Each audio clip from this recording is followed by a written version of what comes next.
Well, that was a good offer. I'm really excited for you guys. So now we are under contract. It's time to start the process, and the first couple of things need to be done right away. So I'm working behind the scenes collecting the earnest money deposit from the buyers to make sure that they have some teeth in the game and they're performing under our contract. We also immediately send the contract to the lender to make sure that they've got ample time to meet all deadlines. And we're starting to process our order with the title company so that we can have our title commitment ahead of that deadline with plenty of time to review. HOA documents as well.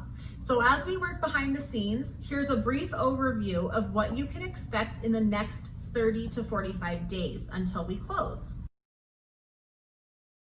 We're going to be working on all avenues of the real estate transaction with the buyer. So as we have deadlines like appraisal or inspection, the buyers have a right to come to us with any objections or concerns that they may have.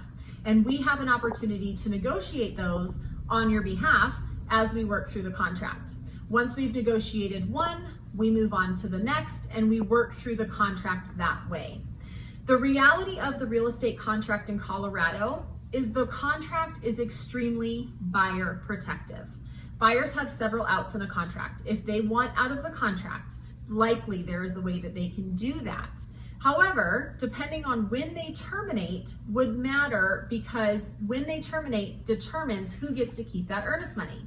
So part of my job is to watch every single date and deadline, make sure that they are doing their due diligence and we're doing our part to keep the contract deadlines in check so that if something happens and unfortunately the contract falls through, we know exactly where that earnest money deposit goes. Sellers often ask me, when do I know for sure if this is going to happen? The reality is once everything's signed. However, as we work through every part of the contract, our contract gets stronger and stronger. The majority of contracts that terminate tend to be during the inspection period.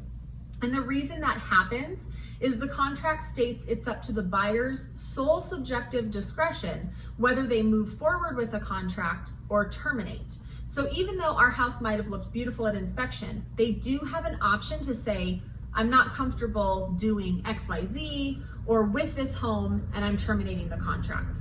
Once we get past inspection, everything moves right along, appraisal and loan, and we work towards a successful closing.